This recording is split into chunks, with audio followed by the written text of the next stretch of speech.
Ah, yes, ladies and gentlemen, it's Tuesday and it's a spooky episode of Massive Heat, Halloween week. I'm joined by Raj Giri, Matt Morgan, and I'm Buff, and I'm the stuff, Daddy-O. Fellas, I'm feeling a bit more festive than you guys are. Hi, Matt, how you feeling? You had a busy day today. Very busy day, but I'm here again for another episode of Massive Heat. Again, A for effort for your sweet costume there, Jack. Definitely. Again, I'm not Jack. I'm the stuff. The Buff stuff. Daddy. That's Buff. Oh, I'm sorry. I'm doing the Young Bucks pose before the Young Bucks. There you go. Muscles. Look at I've been putting in time at the gym, Matt. Is this looking pretty good? That creatine, man, it works. That creatine. I put the NWO on the. You can't even see the NWO. Yeah, you can. I got the tat too. See that? I'm doing it for real. You know, this is a side thing. Is this your first year wearing this, or have you worn this before? No, this is my first year.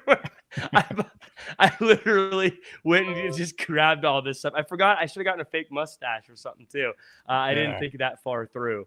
But the hat I got on Amazon. I didn't realize just how small this hat was going to be when I got it. It is 1,000 degrees in this muscle suit, by the way. I am sweating. Hey, man, you're the one guy dressed up as Buff this year, so. You know, this is a side thing. This is big to me. I don't know if you guys play video games at all, but the WWE 2K wrestling games for 25 years have had Buff Bagwell's hat in the game. They've had his moves in the game, even his little taunt in the game, but they've never had Buff Bagwell in the game. And I want everyone who's watching, everyone who's listening, I want the full power of the Podcast Heat Network to put the heat on WWE 2K games, to put the real Buff Bagwell in the wrestling games. I want Buff Bagwell in my wrestling games. That's what I want. The Buff Bagwell pack. You know what's funny? My birthday was last week, and some friends got me the Nintendo Switch 2 with WWE 2K25, which I've never played any of the 2Ks, or at least, I've never played any of the 2K games. So I'm gonna set that up sometime this week.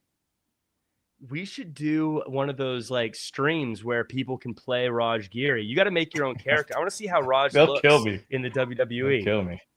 I want to see Raj Giri with the guns. You know what's cool though with the Nintendo Switch is that you could get the old Nintendo games. You could get the old school pro wrestling game for the NES, and the old school Punch Out game. Those too. Yeah, Punch Out was great, by the way. Punch Out was weird. My mom never played video games, but she played that one for some reason, and she was really good at it. And it was always just one of those weird things that like I had to deal with as a person, that my mom could beat anyone I know at Punch Out. But we got a hot seat question. I got a hot seat question for you. And for those of you who are new to Massive Heat, everyone knows that this is where I ask a question. You guys have no idea what it's going to be. I'm coming to you, Raj, because you know who stars are. You're all about box office. And this is a comment I saw on Twitter today from @BackupHangman. Famous individual says, quote, Brock Lesnar's name has never meant less in professional wrestling. He doesn't draw money, affect attendance, or pop ratings like he did 10 years ago when he was undeniably box office. He doesn't actually matter, and I wonder how long it takes for TKO to stop lying to themselves and end this charade that he's still a big deal. Rhea Ripley is a bigger star than Brock in 2025. What is your take on @BackupHangman? Is Rhea Ripley a bigger star than Brock in 2025? That is an interesting one. Brock Lesnar, to say he's not a star, and that's not what he's saying, would obviously be disingenuous. But is he as big a star as does he mean as much as he once did? I think in the right program, he would. I think if you did Brock and Braun Breaker, you built Braun Breaker up right, and then went to Brock or Gunther and Brock, it could mean something. But he hasn't meant that much yet. I will admit that. It's not like you've seen a spike or anything. So I can't completely disagree with it. And Rhea is consistently a hot star, consistently gets giant reactions. And so, man, that's a tough one. I almost agree. What do you think, Matt? Yeah, I do think Rhea's Yeah, man, a I bit. just see what you think. Today, yes, I do think she's a bigger star today, right now, today, this year, yes. However, I mean, he's not wrong. Like, look at WrestlePalooza. Was it WrestlePalooza? Yeah. Yeah. Like, that was supposed to be a big thing, and it wasn't. And there's other arguments that could be made as to why, with what a pain in the ass. You guys know what a pain in the ass it was for me to try to get that thing downloaded and remember the password to my cable stuff that my wife handles. I don't handle that. I'm trying to get the darn app, just to even watch the darn thing. But still, that was a really significant potential look at, it's what you said. You use him to get over other talents at this point. Your main event talents, guys, you want to push to become main event talents and make them, become concreted as a main eventer. You have him go through Brock, and that's where he earns his money nowadays, in my opinion, if this is my company. Yeah, and I also think you can't go off of WrestlePalooza because it was a smart move by ESPN and WWE to not do like a WrestleMania or a Royal Rumble for your first show on this app, because it was very confusing to a lot of people. And so it's going to take time for people to get used to it, for people to get the app, for people to, with cable and things like that, that will eventually have access to the app for free. So, AJ Lee, CM Punk, John Cena, they were all on WrestlePalooza. So you can't blame Brock. You can't blame any of them. It's just what it was. Whatever the show was, I said it on 83 Weeks that week, that if this show was on Peacock before the show, I said if it was on Peacock, more people would watch it just because of the circumstances. So you can't blame anyone for that. But yeah, Brock, so far it's just been Cena. So, and they didn't really have the strongest storyline for that. So right now, like Matt said, yeah, it's probably true. Yeah. Matt, if you were in charge of the booking for WWE and the investors or the whatever said, listen, you've got to push one big main event for WrestleMania, and one of the people in the main event has to either be Rhea Ripley or Brock Lesnar. You can pick the opponent, whatever, but one of them has to be the focal point. Do you make the focal point Rhea Ripley, or do you make the focal point Brock Lesnar? Rhea Ripley. So you still got 6 months, by the way, to build to whatever you Rhea want. Ripley. Rhea Ripley. I got to agree. I feel like she's everything you want. Plus, she's super young, and in the future, I mean, there's not a downside to her. Everyone in the chat, everyone in the comments, let us know what you think. Is Rhea Ripley the bigger star right now for WWE? And if you want to be a part of the conversation, if you want to be in the live chat, make sure to subscribe, and of course, check out all. And of course, like, share, subscribe, all that good stuff. Podcast Heat, the best place for pro wrestling. Matt, you have obviously wrestled for a lot of big companies. You've bounced around. You've been to one company, you've been to the other, but someone who seems to be taking the idea of going from one company to another to a whole other level is Andrade as of late. Very difficult to stay up to date on this, where it feels like every day there's a new wrinkle that's been added to this whole thing. He's with WWE, goes to AEW, eventually goes back to WWE, eventually leaves WWE to go back to AEW. Now his contract, I guess, says he can't go back to AEW, so maybe he's back in WWE. As someone who's been in the industry, in the business, what do you make of what's going on with Andrade? That I thought it was weird that he was able to pop up so quick on AEW.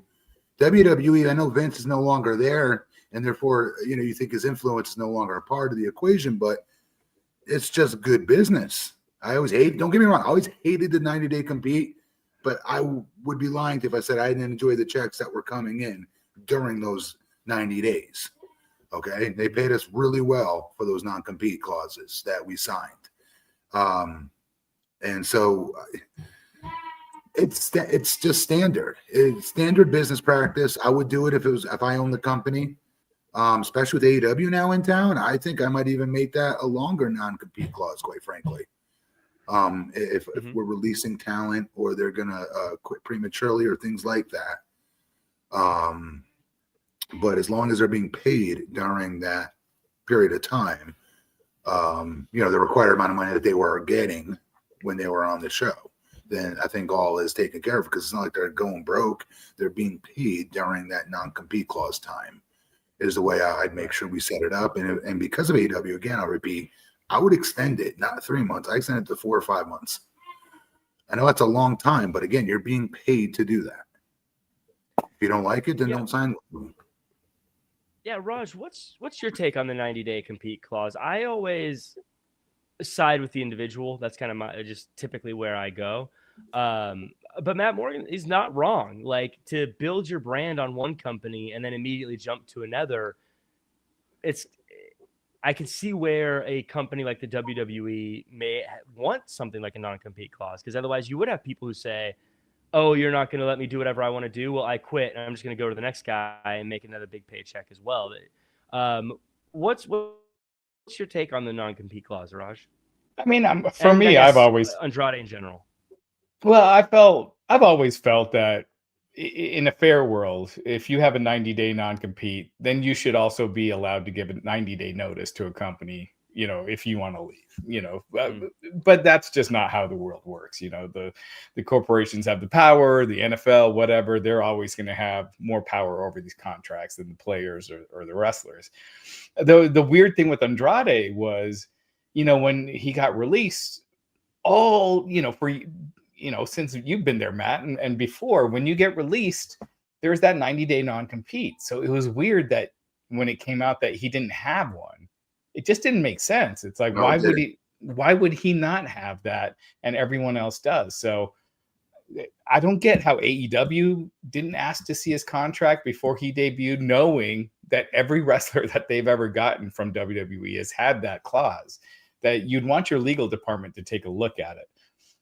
So it just seems to me that Andrade misunderstood or didn't get the non-compete aspect. I don't think he meant to do it maliciously. I think it was just something he missed, and maybe he didn't go through it with his lawyer. But by doing that, he breached his contract, because he literally showed up on AEW television while under contract with WWE. Because when you're under a 90-day non-compete, you're under contract with WWE. You're not released and they're paying you. You're still under contract. Right. And so, and sorry to cut you off, Raj. Go ahead. Yeah. And to reverse it, even when Punk left AEW, got fired from AEW, right? Mm-hmm. I would have had it in that contract too. Well, yeah. Look what happened when they didn't have it in there. You know what I mean? I know they just wanted to get rid of him, move on, and pretend that never happened with him. Getting all that trouble and all that stuff that happened, right? In the fight, etc. All the drama that came with it. Well, you just brought him right back to WWE, which he was never, ever going to go to.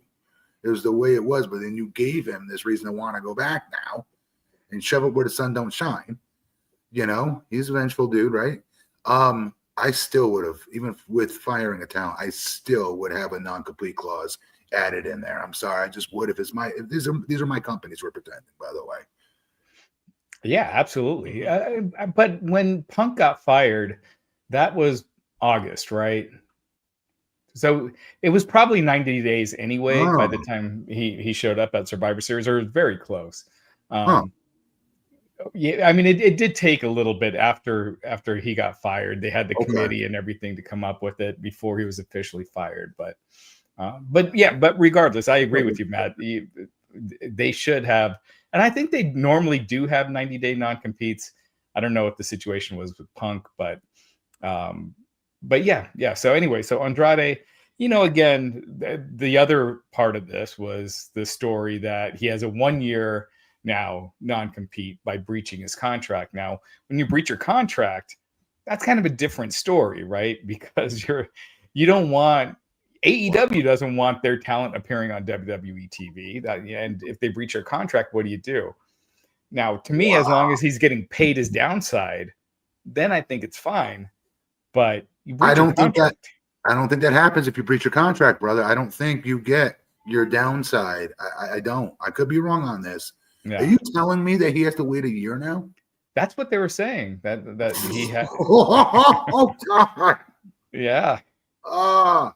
But what did you have like when you were WWE? I mean, 90. I know you 90. never even thought of breaching it, so you probably 90. never even checked. It was 90. If you breached your contract? Oh no, I'd have no idea what would happen if I breached my contract because I never Yeah. planned on doing it. But Right, like if you showed up on TNA while you were under. Yeah, I never thought of that. Yeah, most people never do. That's why you never really hear about it. But yeah, so that's where it gets weird. Yeah, it is. Oh, Jack, you froze up there, buddy. Jack, you still here? It's interesting. There you are. Yeah, it's interesting with. Are you on a modem or sorry, what's going on, Jack? You're freezing up a few times today. Connection. Sorry, fellas.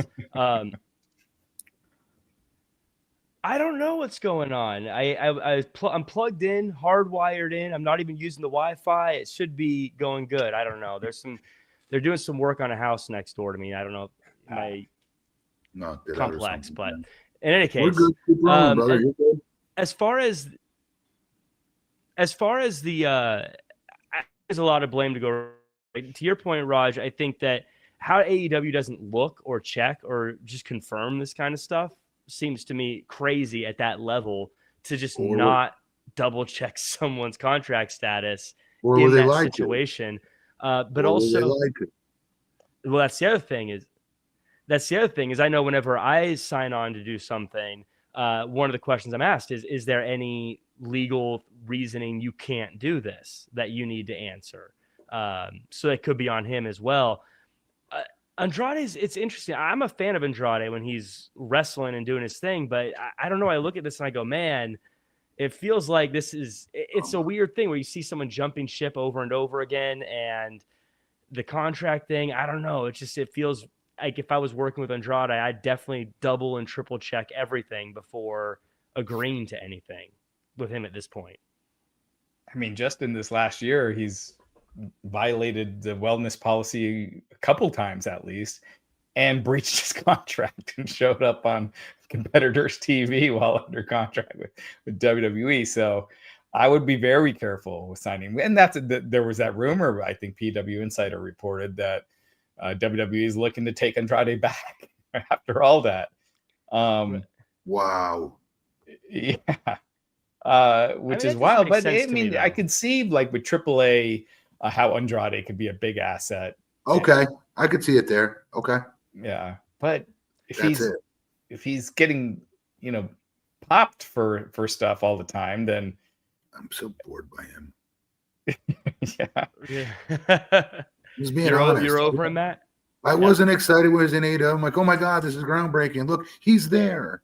I didn't have that reaction. I just didn't. He's insanely talented in the ring, but nowadays so is everybody, especially in AEW. So he's like bringing sand to the beach. They already have all these great in-ring talents. They already have that. They need some of the character. I'm so sorry. He does not have that character. Well, especially the one time I felt Don like Callis too. That's what I mean. Sand to the beach. Yeah. The one time I felt like he really did have something was when he was paired with Zelina Vega. I thought they had a cool act. She was awesome. I agree. And she added a lot to him and his presentation. But since then, I never understood why they broke them off. And I agree. I just felt like even in AEW, just felt like he's treading water. Do you know why we care? Because Selena was very, very good as a communicator, as an orator, to be able to explain to us his thoughts, his ambitions, what he's going to do. We don't have that. When he doesn't have a mouthpiece doing it for him, when he does it, there's some type, I don't know what the disconnect is, but there's a disconnect where he's still playing wrestler, if you will, when it's time for him to cut promos. Now, when he's in the ring, he's incredible. He is. But again, so is 99% of that AEW roster. And he's going to be eating up a spot for one of our other talents that we really want to see be on television that's sitting at home for 6 months right now. I mean, even like I said, even just in the Don Callis family, which is where it looked like he was going to be, there's a bunch of guys just in that group that I would like to see on TV more often, like Josh Alexander and some other folks there. So last question on this, Raj, because you're very good with contract stuff, I believe. I see people all the time saying that these 90-day non-competes aren't enforceable, and if you took them to court, it would never hold up. Is that true, or like is that people just on social media talking, or is that true? And if it's true, why has no one ever? Let me cut in. Ahead. I've had elected officials since I've gotten office since 2017. I've had 2 different state senators here in the state of Florida tell me that what you just said has merit to it, that you could fight it, that especially you live here in Florida, which is a right to work state, and they can't prevent you from going out and earning a living. The other argument is that we signed that contract as an independent contractor. There's so much wrong with that, and I've heard it from thousands of elected officials that has to change, and they're shocked that it hasn't changed yet with all the negative news it's gotten over the last couple of years. That Sean Oliver, what's Oliver's show on HBO? He did a really good John Oliver last week tonight.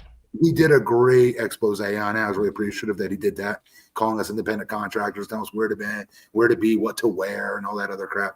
But with the 90-day non-compete, I think it depends what state you're from as well. Florida, for example, like I said, is a right to work state. You can't hold somebody back from going out and earning a living. But I think the way they cover their ass is that they're paying them. They're down. Mm-hmm. Matt, sorry you froze up there, buddy. Yeah, I didn't know if that was me or if that was Matt. Matt, sorry you froze up there, buddy. When you said in Florida, that's a right to work state, and that people are shocked that more people don't challenge WWE with the 90-day non-compete clauses to go earn a living somewhere else doing their job, and the argument about them being a monopoly, and the argument of treating us like independent contractors, which we should not be being treated as. Yeah. Mm-hmm. The one good thing for WWE with AEW is you can't really call them a monopoly now, because AEW does have market share. And Matt, I think you said it perfectly, because they do pay during that 90-day period. It's tough to get out. Now with Brock Lesnar, if you guys remember, was it 2004, 2005, whenever he left for the NFL, he signed a 10-year non-compete where he couldn't do any combat sports or any wrestling for 10 years, and he fought it and got out of it. I was with him in New Japan when that was going down, and WWE was trying to sue the crap out of him when he was there at Tokyo Dome about to win that title that night from New Japan. He was still going through the rigors of that, but ended up coming out on top on that. But but he had to spend a lot of money on lawyers. Lawyers aren't cheap. 10 years. Wow. But really quick, that's why how much money these guys are getting today. Because nowadays, these talents, the top level stars, they do have the money to have an attorney where WWE can't bleed you out in court. I mean, they could try, but there's some of these guys that are making millions of dollars. Some of them could bang back if WWE tried to do that and bleed them out in court with, extension after extension after extension after extension, getting the judge to do that. Which is shady as crap, by the way, in my opinion. But it's been proven. We've seen this happen, and people are terrified to take them to court because of before it finally gets seen by a court. Well, yeah. And back to your point, Matt, where you're talking about Florida, again, if you were to go to court in a state like California, there's a lot of those states where it's going to rule favorably for you. But then there's a lot of other states where it won't. But it's a costly process and it takes time. Now, for a 90-day, it's probably not worth it. For 1 year, still that legal process takes a while. With Brock Lesnar, it took a long time before you were able to get out of it. It did. By the time you get out of it, you probably have very little time. But the not getting paid, I don't know if that's true or not. If it is true, then that is a very gray area where I could see lawyers salivating to take that one up. But if he is getting paid and he breached a contract, then I think that's a different story. Samantha Irvin said something on Twitter about having a 2-year non-compete, but I don't know if that was just a throwaway comment on Twitter or if that's actually true. Who? Samantha Irvin, the ring announcer. I know who she is. I didn't hear you say her name. Okay. Yeah. Well, her thing when she got out was she didn't want to be a wrestling announcer anymore. Like her True. thing was she wanted to move on to other stuff. So from what I understand is she, signed that non-compete because she didn't have any interest in doing that still. So I don't know. I feel like anytime you're gonna have me sign something saying I'm not gonna be able to make money a certain way, even if I feel like I don't want to do that anymore, man, you never know what the future holds. Like, if you said sign a 10-year non-compete to work at Baskin Robbins, I don't plan on working at Baskin Robbins anytime soon, but I don't know what's gonna happen in the next few years. Maybe I'd want to, you know what I mean? Like, I don't know. Listen, it's easier said than done. When you're being handed your dream job, all you gotta do is sign your name. 90% of the guys just sign their names. Don't get me wrong, they'll have an attorney if they're smart. Look at it. I couldn't have cared any less what the attorney told me about a non-compete. I was so psyched. I'm finally going to be paid and work for WWE. Are you kidding me? Hell yeah. So because it's so many, kids' early childhood dream to work there, that's where WWE, especially under the Vince McMahon years, is always able to really bastardize these contracts very unevenly and protect his company and his brand, and you're part of that brand until you're no longer part of that brand. And even when you're no longer part of that brand, guess what? You don't get to go to another brand for 90 days. Yeah. And I was okay with that. I was perfectly okay with that. I believe it. Like, when you have that contract looking back at you, it's hard to say no. I can only imagine. We got a big show coming up this weekend, fellas. We got Saturday night's main event, and it looks like it's taken shape already. We've got 4 matches, I believe, which means we probably got another one coming up being announced on SmackDown, I'd wager. But for now, we're going to go through this card, and folks who are listening, folks in the chat, folks in the comments, let us know what you think about the card and the show. We're just going to go through it match by match. Terry Allen Jr. with a super chat just in time saying, "Who created this podcast? Hello, Jackson." Terry Allen Jr. They can hear Jackson by the Podcast Heat Network. Mm-hmm.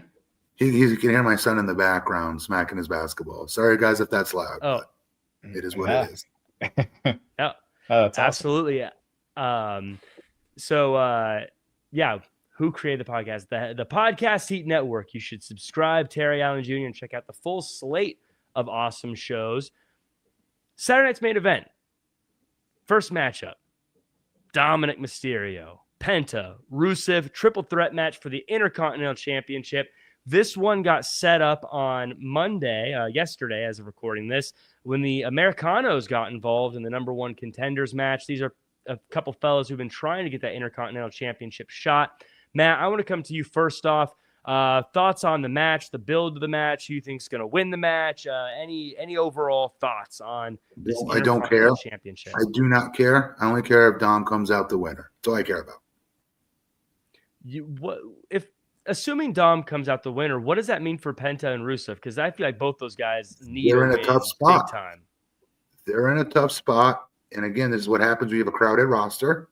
Similar problem AEW has as well with these levels of talents that are right there. You can see they can go one of two ways. They can raise a rank up another half step, or they can drop a half a step. So Penta needs a win. Rusev would need a win here too. So I think they booked themselves in a little bit of a corner. Yeah, you can have Dom go over in a sleazy way that protects both of those talents. But no way am I, as impressive as those two other talents are, I'm not touching a hair on the head of Dominic Mysterio in his climb to the top to be a world champion one day. Raj, is this Dom's match to win? Because I gotta agree with Matt here. I think that I like Penta, I like Rusev, but Dominic Mysterio is I wouldn't mess up anything that he's doing right now. I feel like whatever they got going is perfect. I think he's gonna win. I think he should win. But what's your takeaway? I'm gonna zag here. I'm gonna go Penta. Oh, because the rumor is that Dominic Mysterio is wrestling John Cena at Survivor Series, right? And Cena is definitely winning that match. So he's not winning the Intercontinental title. I mean, granted, they could make that non-title, but I don't. Yeah, so I don't see them doing that. Penta could beat Rusev. Dominic has Penta beats Rusev. Dominic has a claim that he was screwed out of the title. He never really lost it. Loses to Cena, comes back, and it has a feud with Penta. How do you know John Cena is not in the giving mood again to put over a kid that we used to see in our locker room when he was like 4 or 5 years old? Okay, and go, holy crap, I can't believe I get to work this kid now, who I held in my arms as a baby. And I'm going to go over on. I can see John is a very giving guy like that. I could see John wanting to, but I could see WWE being like, this is your second to last match. You put over someone in your last match, not your second to last match. Yeah, that would make more business sense, but yeah. So I'm gonna. I mean, I could almost see Rusev too, just so they give him a little steam. But I'm gonna go Penta. That Dom's got to get the belt back right after if that happens. Yeah, I say he wins it back at the Rumble. If Dom doesn't win, I feel like Rusev needs it a lot more than Penta, because Penta, he does, and so I think like he'll be fine. But Rusev, if he's not collecting championships and getting wins, then I don't really. That's really kind of all he does. They've not given him enough time. Still, his matches are always impressive. He's physically in the best shape of his career. He looks incredible. His work has always been perfect, but it's a storytelling component of why he's here. What are we doing with you? Like, what is your reason to be here? What's your reason to want to do what you're doing, etc. We get very vague comments out of him. You know, stuff I used to do, and I can speak from experience. Meathead one-on-one comments. Yeah, which is funny because he's a really funny guy. He is. I'm not saying he should be a comedy character, but I think he let him have his personality come out more in promos. He doesn't have to be a one-dimensional, just growling on the mic and just always angry. Right. Let him lighten up. Let him show his personality a bit more. You were seeing it during Rusev Day. Just let him be himself a little more. And because right now I don't see him winning the Intercontinental title really helping him either, because he's still the same character, and that character is not going to go much farther. Well, I think if he has the Intercontinental Championship, then people can come to him. And I mean, this isn't the best case scenario, but then they can kind of carry the story if you have interesting characters coming after the championship. But right now, Rusev his whole character is I'm coming to beat you, which is okay. Isn't that what everyone's doing? Like that's what it's pro wrestling, where I don't know. I mean, I don't know if Intercontinental Championship is the answer for him, but yeah, I think right now if he doesn't have something, I don't really know what I'm supposed to be excited for by him. Where at least with Penta, he does this cool little walk to the ring, and I'm like, hey, it's Penta. I'm sold. This guy's great. Penta gets you excited. Yeah, exactly. Just going to the ring. Yeah. So I think Rusev needs it. If I was the one pulling the trigger, I would still say Dom gets the win, especially if I had anything to do with AAA, because if Dom takes a loss at Saturday night's main event and takes a loss at Survivor Series, then your AAA champion looks pretty lame. I don't know if they care about that, but that's something to think about. Right. We got Tiffany Stratton versus Jade Cargill, WWE Women's Championship. This one going down on SmackDown. Two big-time future stars, Raj. One of them walks away with a championship. One of them does not. What's your take? Jade. It's her time. I like her. I like them positioning her as a heel. I think Tiffany should be a heel too. I think she should eventually go back. When we were talking earlier about Rhea Ripley in the main event of WrestleMania, who should that match be? Like in the main event, I'm like Rhea chasing Jade, like winning the Rumble and then going after Jade. That seems like that could be a huge WrestleMania match. After they do the right job putting the title on Jade, but then Jade has got to dominate everybody. Yes. Yeah. Go back to her. God. Like how Tony booked her, in AEW. Go back to her being Goldberg type of run. Absolutely, where she's so dominating. Therefore, Rhea finally gets to legitimately chase and go. Like when she was, no offense to Io Sky, I love her in the ring, and she's getting really good on her promos. I like her. Her storytelling's gotten a hell of a lot better. Right, with her and the Kabuki Warriors angles, it's one of my favorite angles in the business right now. Honestly, I love it. Very entertained by it. But she's so tiny compared to Rhea Ripley inside that ring. Jade's the one that outsizes Rhea. So like Rhea finally, like Hulk Hogan would always choose these overweight guys that were taller than him, Big Boss Man, Akeem, the African Dream, even when he was doing that gimmick, Earthquake, Awesome. Tugboat. He would always find the bigger guys, Big John Studd, Andre, obviously the most obvious ones, because he was 6'6", 6'7", 304 pounds. He was huge himself. So for him to find somebody bigger than him was always what he was chasing. So he gets that built-in sympathy during the heat of the match, which looks believable. Trust me, Jade Cargill punching in Rhea Ripley, and Rhea gets to sell, and it looks believable as her selling, could be an incredible match at WrestleMania. And they got to build Jade the right way to get Jade there so it is believable. Yeah. Jay's Gaming Corner asked the question, and Matt, I'll send this one to you. Has Jade improved enough to get that push? How about Raquel Rodriguez? She's bigger than Rhea Ripley too. I don't. Okay, I agree with what you said. Raquel has improved tremendously. I still think she's part of the glue of Judgment Day right now. I really believe that. Problem is, we've seen it so often. We've seen these two face so many times on NXT, as well as their earlier years in WWE. I know they're two different people now. I get that. It's a definite match for Rhea. It's a definite potential money-making match in the future for Rhea. But they got to do better by Raquel Rodriguez. Not tag team Raquel. Singles act Raquel dominating. Like the push I'm talking about, Jade. Raquel needs something like that too, where she gets to dominate, run through part of the roster. Like they've done with their bigger girl talents over the years that have been very believable. But not over Jade. No disrespect to Raquel, but not over Jade. No way. Yeah, especially the way Raquel has been recently. She's been sort of that, like you said, that glue in that mid card, kind of the muscle of the mid card right now on Raw. Well, Judgment Day. Great of Judgment. Yeah, that's basically what Judgment Day is in general, where Jade has been positioned as this ultimate superstar monster. And I think, like to your point, Matt, if you have her Goldberg her way through the next 6 months, and then you have Rhea Ripley fighting and clawing to get the opportunity, and then they have that moment where it's like, can Rhea Ripley get Jade Cargill up in the riptide and all that? That's the WrestleMania moment you're looking for. And I'd have Jade win too, and then keep it going. You know, like everyone expects Rhea to win.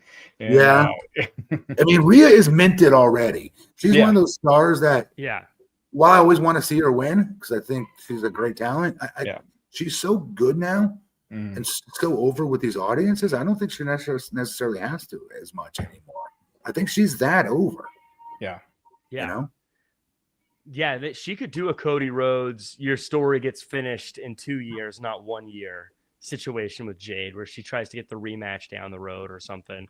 I agree with that. And I think Jade is someone who, I think she's good. A lot of people complain about like, oh, can she have a 5-star match or whatever? Who cares? She's Jade Cargill. She looks great. She crushes people and is amazing. How many 5-star matches did Bray Wyatt have? Right. You know, right. If you've got the right persona and you're over, then that's all that matters. Yep. How many 5-star matches did Kurt Angle have? None. and if he doesn't get any, then what are we doing? Well, that tells you something. Cody Rhodes versus Drew McIntyre, the WWE Championship. Matt Morgan, I am a huge Drew McIntyre fan. Am I going to be disappointed at Saturday night's main event? Does Drew McIntyre have a shot? I could be wrong. I don't know. I really don't know. You want to see him get his reward for being so damn good as a heel on his last couple year run he's had, right? As being the villain. Like as a talent, I want to see him get rewarded for it, you know? But at the same time, man, Cody is such a draw still. He's still such a great merch mover and seller. And again, I'm trying to make this decision not as a fan, but as if this is my company. It's kind of decisions I always make when you guys ask me my opinion. I think you're going to be disappointed. I think Cody goes over. Yeah, Raj.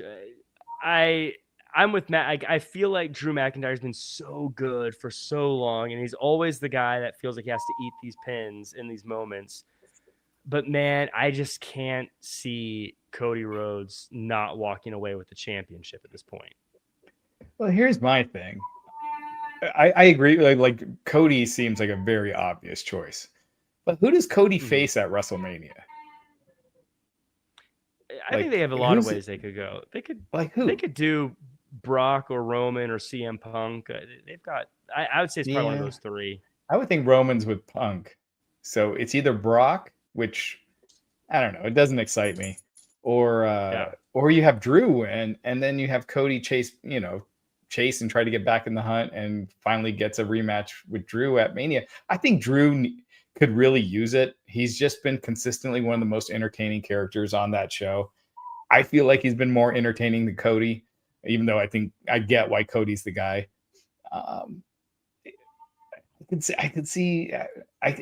would probably, if you're going with Cody and Brock, you have Cody win, but I could see the case for Drew for sure.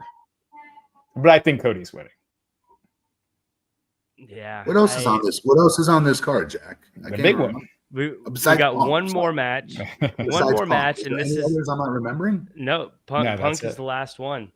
Oh, Punk Jay. So, I guess just to wrap up, I would say like to the point of Cody, and I think something, and as we get into this CM Punk Jey Uso, I think WWE is finding themselves in a situation right now where they are very let's run it back mode. I feel like there's a lot of stuff we're seeing that's very like, if it is Cody versus Roman, okay, we've seen that. Cody versus Brock, we've seen that. Cody versus Punk, we haven't seen. But in the main event, I'm assuming the main event of Saturday's main event, CM Punk, Jey Uso for the vacant World Heavyweight Championship.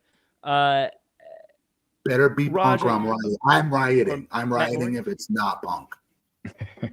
I want it to be Jey Uso because I'm a Punk hater. Why? He's a Punk hater. Why? He's so corny. Because I'm the stuff. No, NWO buff. NWO farmer. and let me correct that. I'm sorry, because that's rude of me. Jay's not corny. It's just, I've seen it already. I'm sick of waiting for Punk to get his darn shot. It's annoying. Reminds me of Rock chasing the title when Triple H had it, and it was so annoying as a college kid. Paying I get $20 a week, all right, that I saved up from the summer that my parents would allow me to spend while in college. And I have to save up for that month to buy that pay-per-view, all those at least 3 weeks worth. That's what it was back then. It's like $59.99, $49.99, even back then. And watch him never win. Rock never get the damn title. It took forever from finally to beat Triple H. I used to get so pissed. That's what it feels like with being a Punk fan now.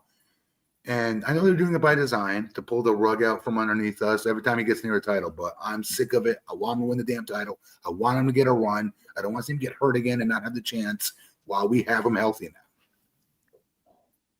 It does feel like we all know he's going to be the champion, and we're just kind of waiting for that moment to happen. Is he going to be healthy? Do we? I mean, that's a good point because it feels like a lot of stuff happens. Like he's not getting younger.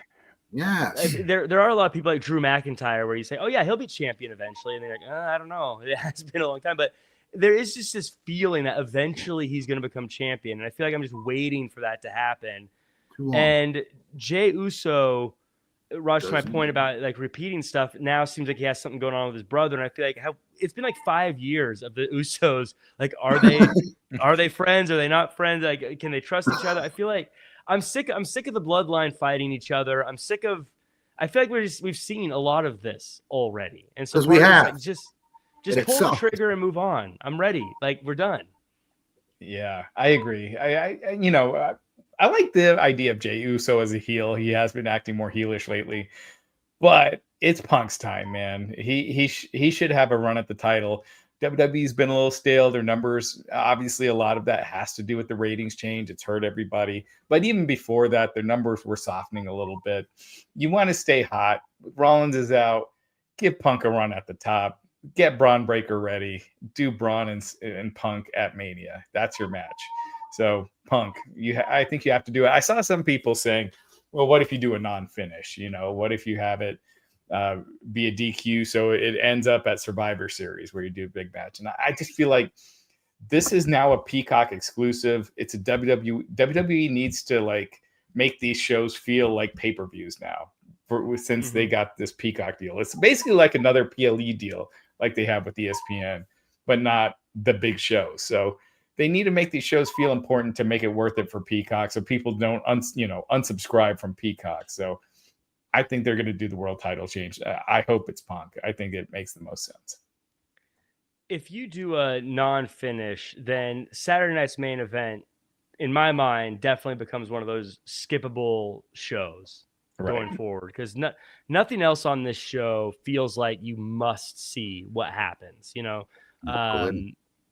and so I mean, the Dom match is basically a TV match as far as the marquee wise. Jade versus Tiffany's been done. Drew versus Cody's been done. So yeah, I agree. If you don't do a finish with this, it just makes it feel like it's all for nothing. It's a Smackville kind of show, or those kind of shows that they do that were, they're on Saturday, but they're just not really, there's nothing there. So it becomes In Your House. Remember the In Your House pay-per-views where you knew nothing was going to happen and it was cheaper. Yes. Yeah. Yeah. So truthfully, I think CM Punk should win, and I think he probably will win. And I know that hurt you to say that. It does. It kills me to say. I'm gonna go look myself in the mirror after this. You shouldn't.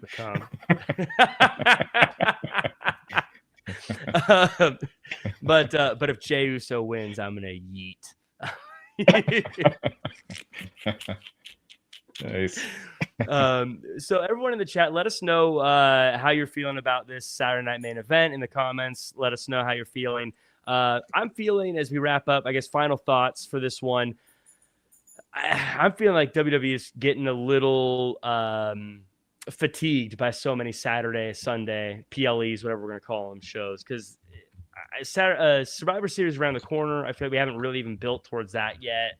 And I don't know. It felt like a lot of these shows now, these weekly shows, are becoming very like, oh, yeah, this weekend is the big show. So I don't know. I'm getting a little fatigued on the PLEs, Raj. How do you feel? I agree. They just haven't been feeling as important lately. So, except for the big ones, and the B shows are starting to feel more and more like the B shows of the Vince era, where you knew nothing was going to happen, you could skip it. Matt Morgan, any final thoughts? What do you think about this PLE? You looking forward to it? I don't care that it's on a Saturday or anything like that. I just care that their storylines are starting to get weak. They're getting very redundant and boring to me, if I'm being honest. That's really it. I'm just, keeping it a buck.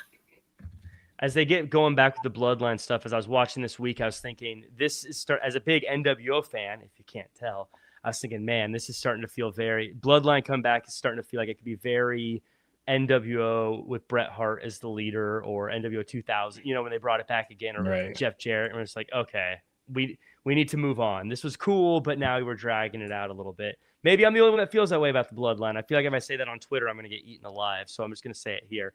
But that does it for us. I think we had a fun show here, a fun week. Before we go, though, Matt Morgan, where can we find you online, and any final thoughts before we head out to this Halloween weekend? They already know. I'm sorry, my son's getting loud, so again, my apologies, guys. I got to get running. You guys know where to find me on Instagram, Twitter, or X, and Facebook at BP Matt Morgan. Thank you, guys. Thank you for tuning in, and please like and subscribe. All right, thank you, Matt. Raj, any final thoughts before we head out? Nope, same thing. If I just follow me on X, the Raj Giri, and if you come at me rude, you'll get smacked down. So just remember that. Yeah, Raj brings receipts. You got to be careful with Raj. He'll throw a graph at you if you try to argue with it. I just recklessly say things, but Raj, he actually has data to back up his comments. You can find me at Real Jack Farmer across all social media. But you know what I'd love for y'all to do? Follow, like, share, subscribe, and also let WWE 2K Games know they need to add Buff Daddy to the game, and not just the creator wrestler version, the real version. Doing the he always did like the sideways pose. That's kind of the Young Bucks do. It was awesome. In any case, that does it for us. Hope you all have a great Halloween. We'll see you back next week for more Massive Heat.